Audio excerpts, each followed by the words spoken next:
Olhamos para as grandes figuras da história, Jung, Freud, Mandela, Einstein, e nos sentimos pequenos.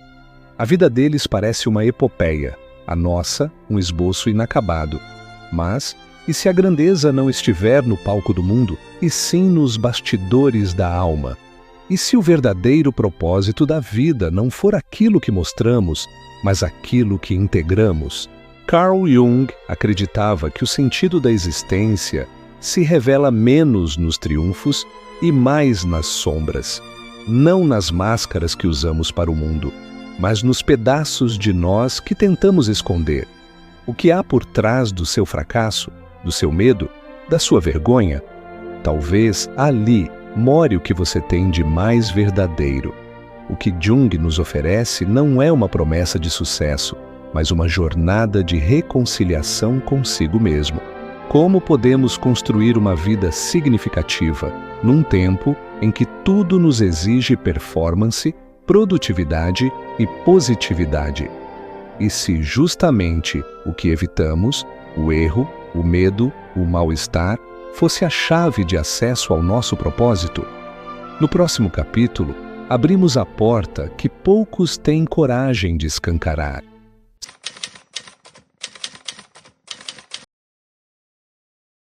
Segundo Jung, a psique humana é composta de partes conscientes e inconscientes.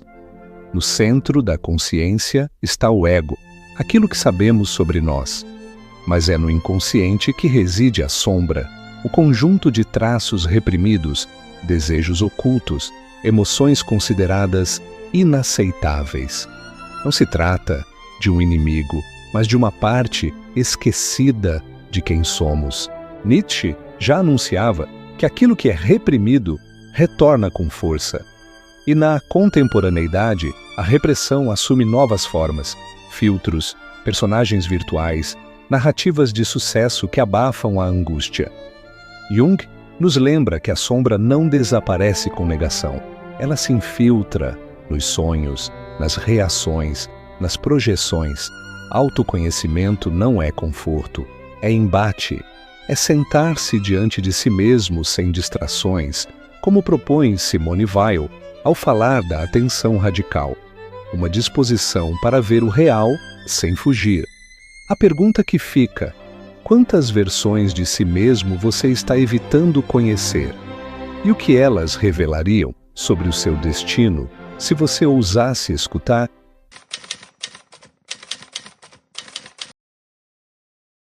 Quando ignoramos nossos impulsos sombrios, eles não desaparecem, apenas se tornam mais perigosos. A raiva reprimida explode, a inveja contida paralisa, o perfeccionismo esconde medo. Jung propõe outro caminho: integrar. Não se trata de aceitar tudo o que sentimos como justificativa para agir mal. Trata-se de reconhecer essas forças como parte da experiência humana. A sombra também é potência. A raiva pode proteger. A inveja pode inspirar mudança. A impaciência pode revelar urgência legítima.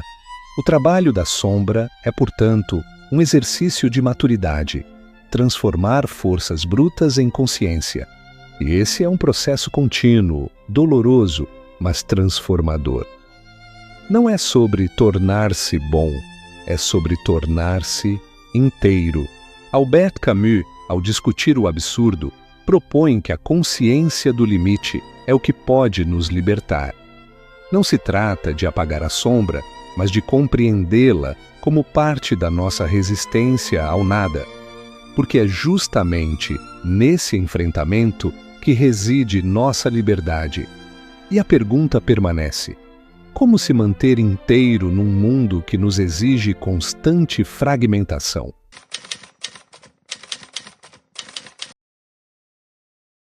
Onde está o seu medo, está a sua tarefa.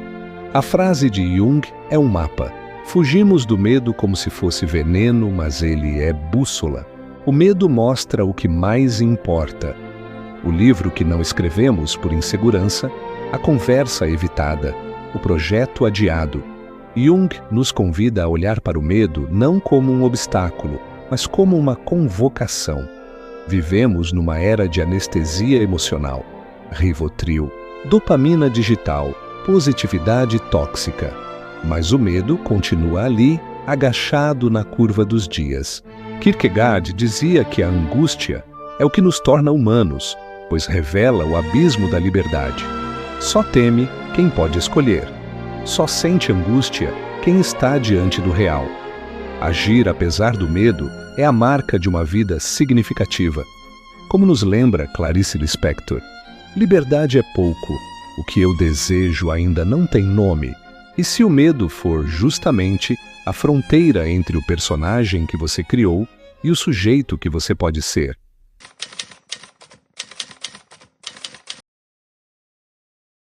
Ser bom não basta. Ser completo exige coragem. Jung não queria formar santos, mas seres humanos verdadeiros. Para isso, é preciso abandonar a ideia de que há um eu ideal e imaculado. A plenitude está na aceitação radical de si mesmo, no conatus spinozano, na vontade de poder nietzschiana, na afirmação da própria existência. Paul Tillich, teólogo existencial, escreveu que a coragem de ser é a disposição de afirmar o próprio ser, apesar da ansiedade da não existência. Em outras palavras, viver é afirmar-se mesmo diante da dúvida, da falha, da insignificância. No fundo, o propósito não é uma resposta pronta, é uma forma de caminhar, um modo de dizer sim à própria história, mesmo quando ela não parece gloriosa. Mas, como manter essa afirmação quando tudo ao redor exige conformismo, cinismo ou desistência?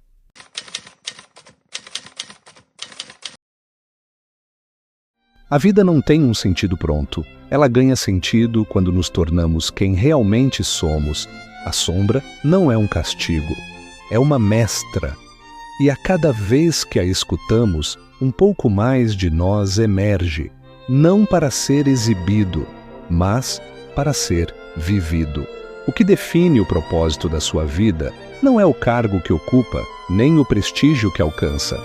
É o quanto você ousa se conhecer, se transformar e agir. Jung nos oferece um convite.